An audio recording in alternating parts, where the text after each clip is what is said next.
సరే ఇప్పుడు కొంతమందిని చూస్తూ ఉంటాం. నార్మల్‌గా ఇప్పుడు ఈ జనరేషన్‌లో పెళ్ళిళ్ళు చేసుకోవడమే 30 వచ్చాక చేసుకుంటున్నారు. కొంతమందికి 30 క్రాస్ అయినా కూడా పెళ్ళిళ్ళు కాని వాళ్ళు ఉన్నారు.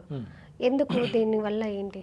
ఇక్కడమ్మ చాలామంది ఏమనుకుంటున్నారంటే నాకు పెళ్లి కాలేదని చాలామంది అమ్మాయిలు కానీ అబ్బాయిలు కానీ తెగ బాధపడుతూ ఉంటారు. దానికి రీజన్ కూడా చెప్తున్నా అమ్మ. మొన్న ఒక అమ్మాయి వచ్చింది నా దగ్గరికి. ఆ అమ్మాయికి 29 ఏళ్ళు, పెళ్లి కావట్లేదు, మామూలు కుటుంబం, చదువుకున్న అమ్మాయి, మామూలు కుటుంబం, వివాహం కావట్లేదు. అంటే ఇక చుట్టుపక్కల కూడా ఏంది మీ అమ్మాయికి ఇంకా పెళ్లి చేయరా అని వాళ్ళు అంటాం. ఈ అమ్మాయి బాధపడుతూ నా దగ్గర ఒకళ్ళు మేలు పొందిన వాళ్ళు ఒకళ్ళు ఉన్నారు. వాళ్ళు నా దగ్గర తీసుకొచ్చారు అమ్మాయిని. రహమాన్ గారు మంచి సొల్యూషన్ ఇస్తారు అని చెప్పి తెచ్చారు. నో డౌట్ మీరు కెమెరా పెట్టుకొని సెట్ చేసుకోవచ్చు. చాలామంది మేలు పొంది మీరు వెళ్ళండి రహమాన్ దగ్గరికి అని చెప్పేవాళ్ళు ఎంతోమంది ఉన్నారు ప్రస్తుత సమాజంలో. అదే నా ధైర్యం. అట్లా చెప్పారు. రాగానే ఆ అమ్మాయి ఒక ఆడపిల్లగా పెళ్లి కావట్లేదు అంటే ఆ అమ్మాయి ఎంత ఇబ్బందుల్లో ఉంటుందో, ఎంత మనక్షోభలో ఉంటుందో అందరికీ తెలిసిన విషయం. ఫస్ట్ రాగానే అదే వేరే వాళ్ళు అయితే ఏం చేస్తారేంటమ్మా, ఇంకొకళ్ళ దగ్గరికి వెళ్తే నీకు పెళ్ళి అవదమ్మా, నీ పెళ్ళి బాగాలా, నువ్వేదో హోమం చేయించాలి, లేదా నువ్వు ఇంకోటి చేయాలి, ఇంకో 1 లక్ష దా, ఇంకో 2 లక్షలు దా, ఇదే గొడవ లెగిస్తే. పాపం మూట కట్టుకోవటం అంటారు దాన్ని. పాపం అసలే పెళ్లి కాక అల్లాడుతున్నారు అంటే దానిలో ఫైనాన్షియల్ డిస్టర్బెన్సెస్ కూడా కలిసి ఉంటాయిగా. మళ్ళీ ఆడ దగ్గర 2 లక్షలు ఎత్తావు అనుకో, మళ్ళీ ఇంకా అమ్మాయికి ఇంకా పెళ్ళెట్ అయింది. పాప అరే ఉన్న 2 లక్షలు దాచుకున్న నువ్వు వేస్తే అమ్మాయి పెళ్ళెట్ అయిద్దమ్మా. సరే న్యూమరాలజిస్ట్ దగ్గరికి వెళ్ళావు అనుకో, పెళ్లి కాలేదని పెద్ద ఇటుక రాయి చెప్తారు. ఒక ఇటుక రాయి అమ్మ ఇట్లా కట్టుకోండి, ఇట్లా పెట్టుకొని నడుస్తూ ఉండండి, నీకు పెళ్ళి అయిద్ది అని దానికి ఒక 2 లక్షలే వేస్తారు. అయ్యాక ఈ కేసులన్నీ న్యూమరాలజిస్టుల మీద కేసులన్నీ ఏంటో తెలుసా అమ్మా? చెప్పండి. నేను వెళ్ళాను, నా దగ్గర 1 లక్ష నూకాడు, నేను వెళ్ళాను 56,000 కొట్టేశాడు, అన్ని కేసులే. నువ్వు కావాలంటే నువ్వు ప్రూవ్ చేసుకో. నేను ప్రజలకు చెప్పే ఇంకో మంచి విషయం ఏందో తెలుసమ్మా, నన్ను కలిసే ముందు రహమాన్ అని కొడితే ప్రోగ్రామ్స్ వస్తున్నాయిగా చూడండి, అలానే రహమాన్ మీద ఉన్న కేసులు అని అడగండి, ఉంటే వస్తాయిగా. అలా మిగిలిన వాళ్ళ మీద అందరి మీద అంత అయినాయిగా. కేసులు లేని వాళ్ళని కలవండి అమ్మా కనీసం.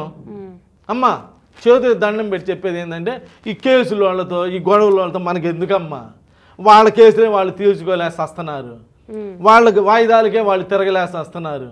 వాళ్ళ దగ్గరికి మళ్ళీ వెళ్ళి మన సమస్య చెప్పుకోవడం అవసరమా అమ్మా? నీ సమస్య తిరగడం అవసరమా? ఈ మాత్రం ఆలోచించరమ్మా. ఎందుకు చదువుకున్నారమ్మా మీరు అందరూ? రహమాన్ ప్రోగ్రాం అంత బాగుందని వచ్చి కలుస్తున్నావే వేలు తీసుకొని. అసలు ఈయన బాగుంది సరే, ఈయన బ్యాక్గ్రౌండ్ ఏందో కూడా చూసుకోవద్దా? నేను నోటి మాటలు చెప్పగానే నమ్మేయటమేనా? పిచ్చోళ్ళ మంచోళ్ళ మీరు?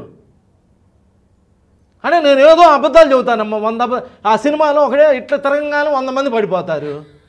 నిజమా అది? నేను ఏదో చెబుతా నా డబ్బుల కోసం, నేను 100 చెబుతా.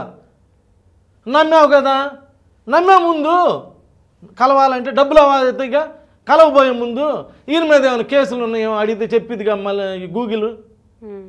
లేవు అనుకో, ఓహో ఈయన ఫ్రీగానే ఉన్నాడు, మనకి వెళ్తే మన ప్రాబ్లమ్ సాల్వ్ చేస్తానే రా. కేసులు ఉన్నాయి అనుకో, అరే ఆయన వాయిదాలు ఆయనకి సాలటం లేదు, మనం ఎందుకని చెప్పి ఆగిపోతల్లి. దండమే ఎట్టి చేస్తున్నా రా, ఎట్లా పడితే అట్లా రామాకమ్మా. నా గురించి పూర్తిగా తెలుసుకో అమ్మా. లేదా మా బజార్ ఉండిద్దిగా, మా బజార్ నేను హైదరాబాద్ అన్ని చోట్ల నేను ఎవడో నీకు తెలియదు, నేను ఎవరో నీకు తెలియదు, నా గురించి నీకు తెలియదు కాబట్టి నమ్మావు, బాగానే ఉంది. నమ్మినాక నన్ను కలవాలంటే డబ్బులు, నమ్మడానికి డబ్బులు అవ్వవుగా. నమ్మినాక నన్ను కలవాలంటే డబ్బులు అవుతాయిగా, ఎంతో కొంత 1000-2000 అవుతాయిగా. దానికన్నా ఒక 100 రూపాయలు ఖర్చు పెట్టుకొని నా బజార్ రా, ఆ బజార్లో అడుగు, అయ్యా ఈయన సంగతి ఏందయ్యా అంటే, ఈయన 9 అవ్వగానే ఇటు ఊగుతా వస్తాడమ్మా అన్నారనుకో, ఓ రాత్రి అంతా తాగి పొద్దున్నే పనిచేసి ఓ వీడు మనకి ఎందుకులే అని ఆగిపో.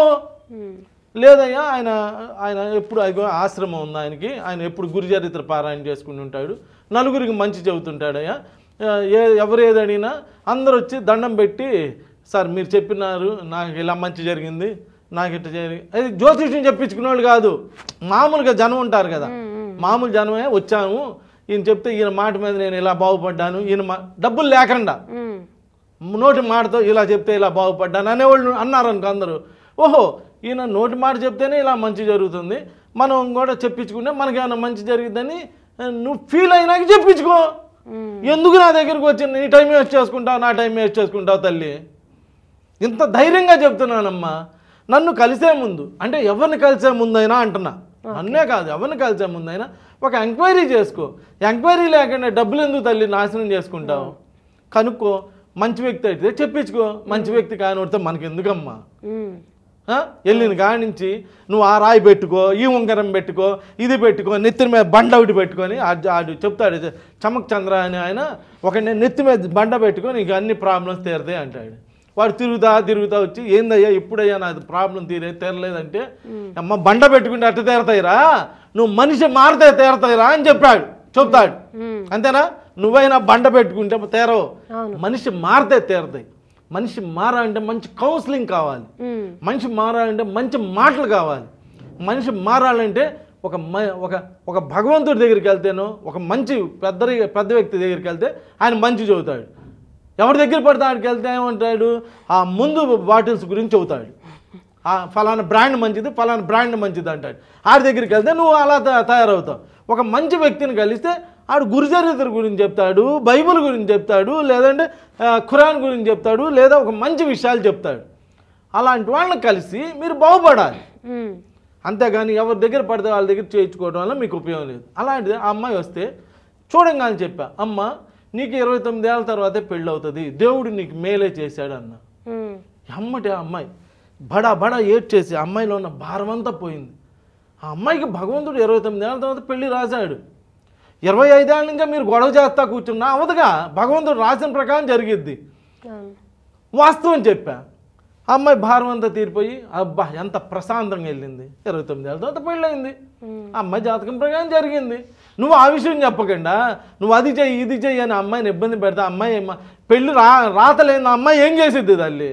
దాన్ని మీరు ఇలా క్యాష్ ఎలా చేస్తారమ్మా? అమ్మాయికి 29 ఏళ్ళ తర్వాత పెళ్ళి అయిద్దంటే నువ్వు 24 ఏళ్ళకే నువ్వు హోమం చేస్తే ఏమైద్ది, నువ్వు రాయి పెడితే ఏమైద్ది, నువ్వు ఇంకోటి పెడితే ఏమైద్దమ్మా? నేను అలా అమ్మాయికి ఎప్పుడు ఏ జరిగిద్దో చెబుతా. ఆ అమ్మాయి ఫ్రీ అయ్యి 29 ఏళ్ళ దాకా ఆగుదాం అని చెప్పి ఆగిద్ది, మంచి జరుగుతుంది. నమస్కారం.